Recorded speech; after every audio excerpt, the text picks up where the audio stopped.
just checked out Spiderman Across the Spiderverse, and this is my spoiler review.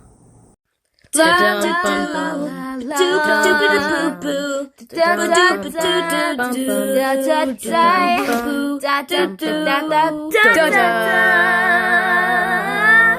everyone, and welcome back to Geek City, and today we're going to be talking spoilers about Spider-Man Across the Spiderverse, Part 1. We're going to be talking about the story, the characters, what I liked, what I disliked, which there's nothing really. And then in the comments, let me know how you felt about this movie. We can have a nice debate in the comments. Spoilers, don't read the comments because there will probably be spoilers there. If you haven't seen the movie, go check it out and then come back and watch it. And I'm just going to start off by saying this is one of the best comic book movies of all time. The first one was also one of the best comic book movies of all time. And this one, I would say, is better. Is way better. And that one's like 9 out of 10. Great. This one manages to be even better, which, most of us thought was impossible because that one is so good. And when I, saw the trailer, I actually was worried.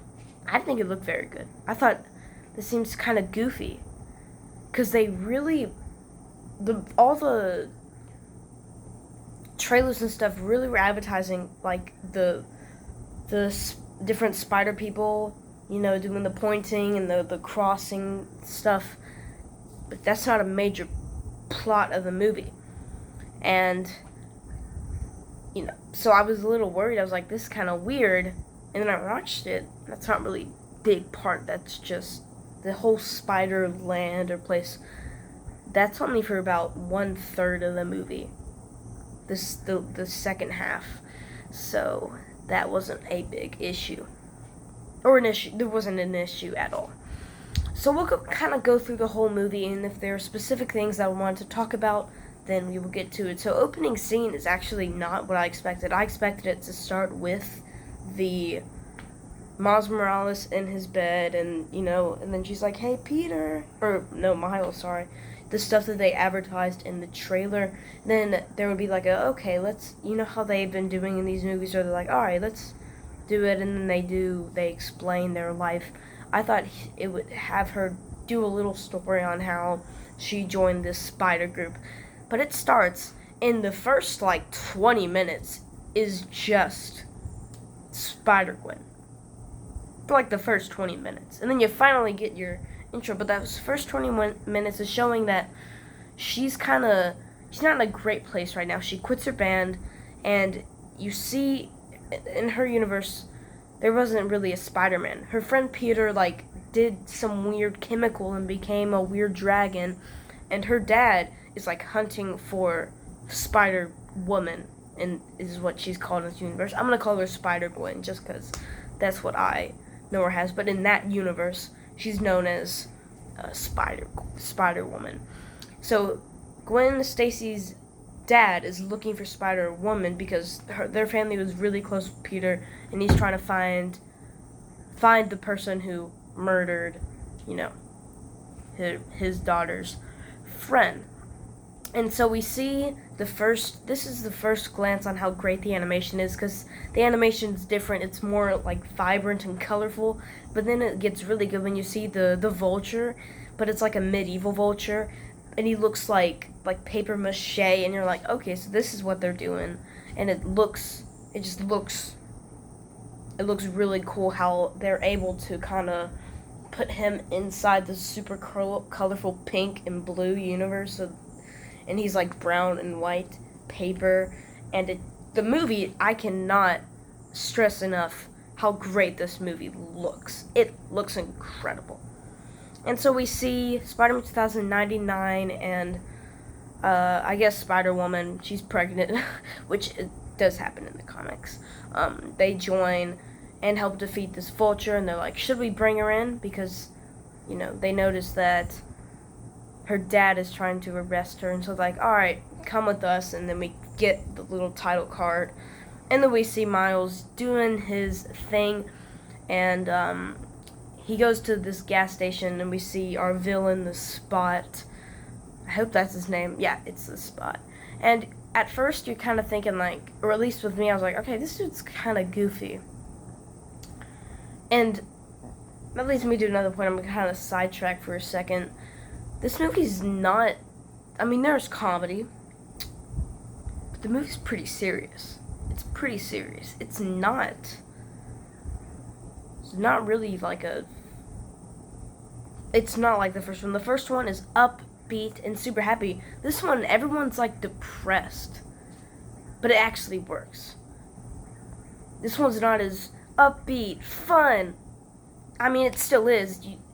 No one wants a depressed Spider-Man movie, but it's much more mature, I could say.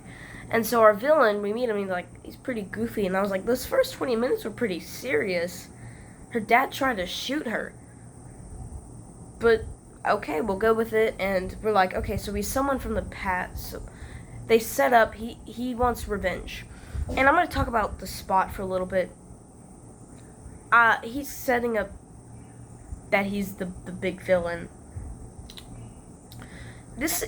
He's probably my one issue. He's fine. Like, he's not bad. He's good. He's not bad. But his motive is... So there's a side that's like... I don't know what his motive is. Is he A, getting revenge for what Miles did to him, causing him to be all white? Or is he trying to be Miles' villain? Because there are some points where he's like, I want revenge, and there's other moments like, you're finally going to have a good supervillain. I want to be your supervillain. And so it's like, what are you? You want revenge, or are you just like trying to be a supervillain? Both those motives are good in movies, but can't have both. It's kind of confusing. But it's not a big deal because he's not really in the movie. I have a feeling he's going to be much more of a big deal in the next one. But they set him up for, Miles, having to deal with them, and he's very comical. He kicks his own butt, literally, and that's how he's kind of defeated here. And so they're also showing that his parents are kind of like knowing that there's some secret that Miles is keeping, but they don't know what it is. And even like the lady that was at the meeting with him was like, he's lying to you about something. He's lying to you about something. And so the parents are like, okay, what's going on here? And so there's this nice conversation with Miles and his dad, even though the dad doesn't even know it's Miles, it's him, it's Spider-Man, and it's just, I like those type of stuff. Like in the movie Freaky with Vince Vaughn, when Catherine Newton is in Vince Vaughn's body, Catherine Newton is having a talk with Catherine Newton's mom. Catherine Newton's mom doesn't know that she's talking to her daughter. I like those type of stuff, and so when he's talking about his kid, but he doesn't know that his kid's standing right there, and the kid is able to have a conversation about him. It's just interesting stuff. I like that. And it's like 15 minutes in until they finally go to this spider. This movie's 2 hours and 15 minutes long, and it feels long. You feel that. Again, the opening cold open is 20 minutes long. 20 minutes long. And this whole thing with Miles and the Spot, it's like, we're finally like 40 minutes in. We kind of see, Spider-Gwen visits Miles. They have a conversation. There's something fishy. Because we know that she's joined the spider group, and he knows it too, but he doesn't know why he can't be in it. And she has to leave, and she's trying to find the Spot, and she finds him and goes to another universe, which we're about to get to, but she's trying to find the Spot. And so, since the Spot is in this universe, but Miles is very confused, like, why aren't you telling me? And we learn that she's like this is her last chance, or she's going to be kicked out. We can learn that from Spider-Woman. Spider-Woman's not likable in this movie. Not Gwen, the other one, the pregnant one. She's not very... She just seems to be kind of, I don't know, negative all the time. Like, she's the one who brought in Spider-Gwen. You would think she'd be really nice and kind of this nice mentor, which they mention. Spider-Gwen says, she's been like my mentor. And yet the whole movie, she's like, you're doing bad. Bad. Just like talking bad about her, or talking down to her, and it was like some mentor. But anyway, she goes to this, I guess it's an Indian universe? They don't really specify, but New York, I guess it's New, and we meet the Indian Spider-Man. I don't know his name, I'm sorry, but he's funny, he has some nice dialogue. He's like, oh, you two are together, which I have a feeling by the last one they're gonna kiss. I mean, we don't know, but that's probably gonna happen. And so they have this fight with the Spot, but you also meet Spider-Punk, who is another example of great animation because he's like post-it notes and paper. Like, I remember there's one shot where they're all looking one way, and his guitar is like a post-it note. And he's really funny. He's British. It's like he's, you know, like a punk band, but he's like a political rock band, like Rage Against the Machines or something like that. So that's kind of, I thought he was really fun. Used pretty well. I should do a ranking of all the Spider-Men in this movie. Or all the spiders that are, you know, obviously real, like, characters. Not like, you know, cameos. That would take forever because there's hundreds of Spider-Men in this movie. But I should do that. That'd be fun. But the main ones are all interesting. I would say Spider-Woman, not great. But all the other ones, there's something interesting about them. Something interesting about them. And basically, Spider-Woman and all the others, the Spot is able to escape, and they have to take Miles and Spider-Gwen and Spider-Punk back to HQ. I guess the Indian Spider-Man just got to leave, because there's this whole thing with the saving his loved one, which will come back later, and you see all these cameos, a ton of Easter eggs. I would say my favorite cameos are Spectacular Spider-Man from the animated TV show. I grew up on that show. I owned all the DVDs, I owned the box set, and I watched that show on loop. And so it's just kind of cool to see him. And he actually has, like, dialogue. I grew up on that show, and I think that was really cool. Donald Glover, because, remember, he was in Homecoming. He was the Prowler, and they never went anywhere with that. And so he's in this movie. Like, he's in the background. Or he's not in the background. He actually has some dialogue, and he's wearing a Prowler suit, and he sits there. I didn't know that they would go in that direction. And the Insomniac PS game Spider-Man makes an appearance. They actually, like, call him out as a video game Spider-Man. They're like, we've got good video game characters, including video game Spider-Man, and, you know, the little tag comes up saying Insomniac Spider-Man. And so those were probably my three favorites. We meet some more of our Spider people.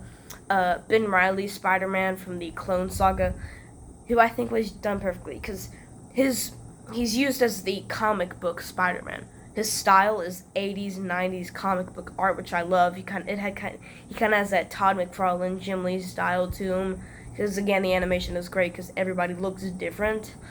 And he, like, in comic books, they're like, I'm going to look through this window, or yada, yada, yada. And so he's saying, like, looking through window, turning around, I'm so depressed, you know? Just kind of picking fun at the comic books, which I think was just really cool that they chose that character to be the one who did that. And we see Spider-Man 2099, and he was kind of weird to me. Oscar Isaac plays him well. He's good, but I don't recall him being like that in the comics. I don't think he was. I own issue 1. Like, I've read the stuff. And that's a great run, by the way. The omnibus just came out. I might pick it up. But I don't know if he's kind of, I don't know. I don't know how I feel about him. We see Peter B. Parker again, who in this movie, this would be my second issue. Spot's motive. And him, we're having these really dramatic scenes, and he's like, oh, take a photo with me, take a photo, look at my baby. It's like, okay, come on. This is something the MCU does where they ruin dramatic moments with joke. That was my big problem with Thor: Love and Thunder. And he was making jokes about his baby, like, look, take a photo with me. And they just weren't funny. If it's funny, fine. Then do it. Thor Ragnarok did that. A ton of movies have done that. But it's got to be funny. If Miles Morales is realizing his dad is going to die and he can't do anything about it because it would mess up the multiverse, that is not a good time for, look how cute my baby is, moment. No, I don't think that works. But we find out that he kind of messed up the universe when he saved the family in the Indian universe. And so he's like, okay, they explain that every single Spider-Man has had certain things happen. They get bit, they lose a loved one, and he had visions earlier of his dad saving a kid, and so he's like, oh no, my dad's gonna die. And so Spider-Man 2099 explains you can't do anything about it, or else that would mess up the multiverse. And he's like, no. Miles is like, I'm gonna save my dad. So he starts to try to escape, and this is all the second act of the movie, is when they, come to the Spider universe. And this is when we get the chase scene. Everybody's chasing him, everybody. But he's able to escape, obviously. Spider 2099 is like, you're a mistake. You weren't supposed to. We find out that the spider was not from his universe, and so that'll come back to play later. We're only like an hour and 20 minutes into this movie. It feels a lot longer than that. And so by the end of it, it's like an hour, 30 minutes in, and so he goes back to his universe. Well, his universe, he thinks. And so he comes back, and he has to talk with his mom saying, I'm Spider-Man. The stuff that he was setting up, we also see that Spider-Gwen is kicked out of the league, and she's trying to find him. She actually goes to Miles' universe, and but basically, Miles says it to, says like, I'm Spider-Man to his mom, and then Uncle Aaron comes in. Uncle Aaron's dead in his universe, so he's like, wait, what? That's weird. Uncle Aaron's like, you ready to do the thing? And Miles is like, yeah, sure. He goes upstairs and he gets punched and knocked out. Meanwhile, Gwen is talking to our Miles' parents, and he's like, I'll find him. And she leaves to go find him. She recruits Peter B. Parker, Spider-Punk, our characters from last movie like Peter Porker, the anime one, Spider-Man Noir, and then we also have, I think, Spider-Woman. No, not Spider-Woman. Wait. I think she's with them. I don't remember. And we also get, a few others. I believe, yeah. That's the basic group. She has started her own group to go help rescue Miles. Miles wakes up, and he finds out Uncle Aaron's not the Prowler. We see the Prowler jump down, and this was when I was like, okay, I know what's gonna happen. Miles is gonna be the Prowler. He takes off the mask, and it's Miles.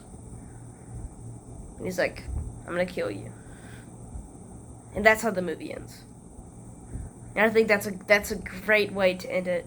Did I see it coming? Yeah. But it's cool. I saw it coming.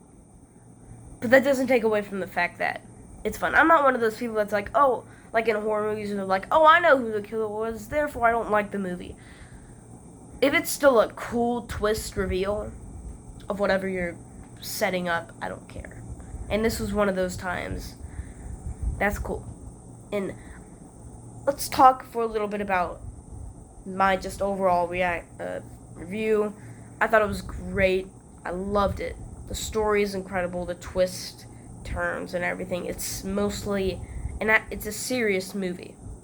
And I like that. Not every movie has to be joke after joke after joke after joke, which is kind of my one kind of minor problem with it is the segment with the baby and all that, where he's like making jokes all the time. This was a great movie. Maybe my favorite Spider-Man movie. Tied with No Way Home. I mean, it was that good. Tied with the No Way Home. It was really good. So let's take a second to talk about what I hope they should do with Across the Spiderverse Part 2. I was thinking about making this a separate video, and I'll just say it here. I'll make it short. So the villain will be the Spot, but what I'm hoping will happen is the Prowler, Miles Prowler, and Uncle Aaron actually help Miles. I think that'd be interesting. And I'm hoping, basically, the Spot, we see Spot is back in his universe, and he's causing these weird rifts and stuff. He's completely black. He's been able to absorb enough that he's not Spots. He is a Spot, essentially. And so I'm hoping that he's in it much more. They set up more about him. And we see Spider-Gwen and her team find Miles, Prowler, and Uncle Aaron. They all decide to work together. And they go to the Spider group. That'll be kind of our second half. The first half will be all of them coming together. And they're actually able to get Spider-Man 2099 to help them. And Spider-Man 2099 and Ben Reilly will join them. And then they all fight the Spot. Will some people die? I hope. This is the last Spider-Verse movie. That's how the trilogy will end. If they asked me who I would pick, I would say 2099. Peter B. Parker, I feel like, would be a nice way to end. Not Uncle Aaron, because he's already died, and I feel like that's pretty repetitive. But maybe Miles Morales, the Prowler one. I think that'd be an interesting choice. And if the new one, or the sequel to this movie, is even better, we may have just found our best comic trilogy of all time. And I mean that. Because what is considered the best comic trilogy is the Dark Knight trilogy, the Christopher Nolan one. But the last movie is actually kind of flawed. But that's still the best one, or what's considered. That and the new Spider-Man one with No Way Home and all that. But again, Far From Home, which is the second one, has some issues with the plot. So there's not a perfect trilogy. If the next one is either as good as the first two or better, it'd be one of the best trilogies of all time. Certainly the best comic book trilogy. It could end up being one of the best trilogies of all time, up there with Back to the Future, like that. Lord of the Rings, like that. What the smack? Ugh. I don't know what just fell on me, sorry. I hope you guys enjoyed. Please consider liking and subscribing to the channel. Again, let me know in the comments what you thought about this movie. Maybe some people didn't like it, but the reviews are great. I don't think that happened. And I'll see you guys next time. Make sure to join whenever I do. I'll probably do a Spider-Man ranking of all the movies, all the Spider-Man movies, and then maybe one about all the different Spider people in this movie. That'd be fun. Hope you guys enjoyed, and I'll see you guys next time.